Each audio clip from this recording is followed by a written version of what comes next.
అదే నేను కాబట్టి సరిపోయింది. మీరైతే ఒక్కసారిగా గుట్టుకోమనేవాళ్ళు. గురువు గారు, ఒకవేళ తమని పరీక్షించడానికి దత్తప్రభువులే ఈ అవతారంలో రాలేదు కదా? ఏమో మానవ మాత్రలో మనకేం తెలుస్తుంది? సరే సరే, ఈ చర్చని ఇంతటితో ఆపి ఇక విశ్రాంతి తీసుకోండి. వెళ్ళవయ్యా మౌద్గల్య. గురువు, ఆ రాక్షసుడు మళ్ళీ వస్తాడేమో, నాకు భయంగా ఉంది. అమ్మా, నేను కూడా ఇక్కడే పడుకుంటానమ్మా. తొలి కోడి కూసింది. ఇదిగో, మన మనసులోని భయాలు తొలగిపోవాలంటే ఆ గురుదేవుని స్మరణ చేయటం ఒకటే మార్గం. మొదలు పెట్టండి.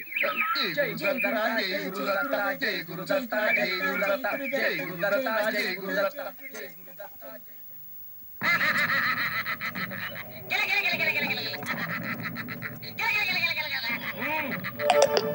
ఇక చాలించు ఉగ్గోలక, నీ సంబరం మండినట్టే ఉంది.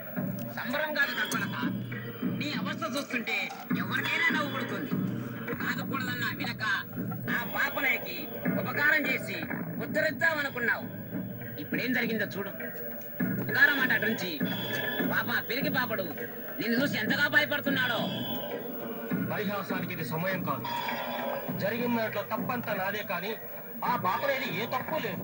అర్ధరాత్రి సమయం, పైగా నిద్రావస్థలో అకస్మాత్తుగా నేను కనిపించేసరికి అంతటి దత్తభక్తుడు ఉలిక్కి పడ్డాడు. ఊరు మేలుకొనేలా కేకలు పెట్టాడు. ఆ కేకలకు బెదిరి నేను పారిపోయి వచ్చాను. జరిగిందిదో జరిగింది. అసలు ఇప్పుడు ఏం చేద్దాం అనుకుంటున్నావు? ఏం చెయ్యాలా అని నేను ఆలోచిస్తున్నాను. భలే భలే భలే, పెరికోడి కూసింది. నువ్వు ఆలోచిస్తూ ఉండు. నేను అలా ఊరి మీదకు వెళ్ళి ఏ మేక పిల్లను పలహారం చేసి వస్తా.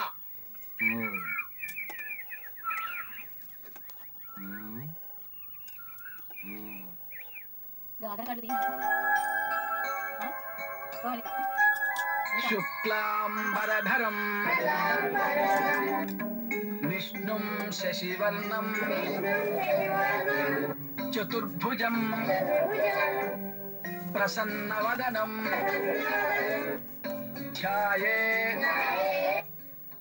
ఏమండి, ఈ రోజు దత్తదేవుని పుట్టినరోజు, మార్గశిర శుద్ధ పౌర్ణమి. స్వామికి ప్రీతిపాత్రమైన క్షీరాన్నము చిత్రాన్నము చేసి ఉంచాను. స్వామికి ఆరగింపు చేసి ఆ ప్రసాదాన్ని 10 మందికి పంచండి. ఆ పుణ్యంతోనైనా వచ్చే జన్మలో నేను గొడ్రాలిని కాకుండా ఉంటాను.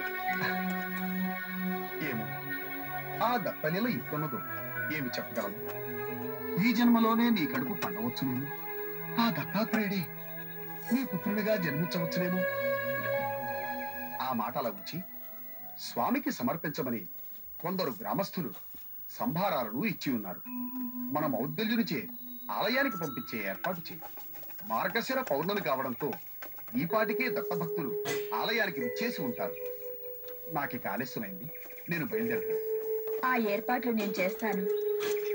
మీరు స్వామివారి సుందరమైన రూపాన్ని చూస్తూ ఈ లోకాల్ని మర్చిపోకండి. వెళ్ళిరండి. అలాగే, వస్తాను. మౌద్గల్య, మౌద్గల్య. వస్తున్నానమ్మగారు. అమ్మా, సెలవీయండి అమ్మా. నువ్వు నీ తమ్ముడు కలిసి ఈ సంభారాలన్నీ ఆలయానికి చేర్చండి. అలాగేనమ్మా.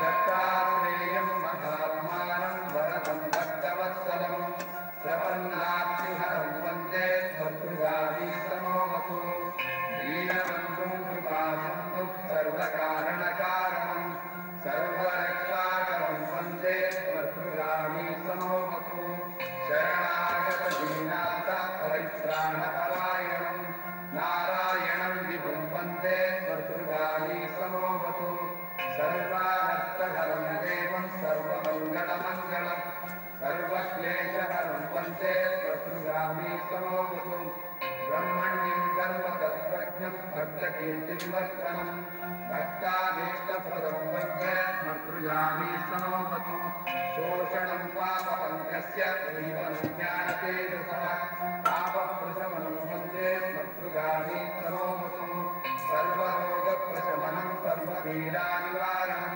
విపదుద్ధరణం వందే భర్తృగామి సమోమతు జన్మ సంసార బంధకృత్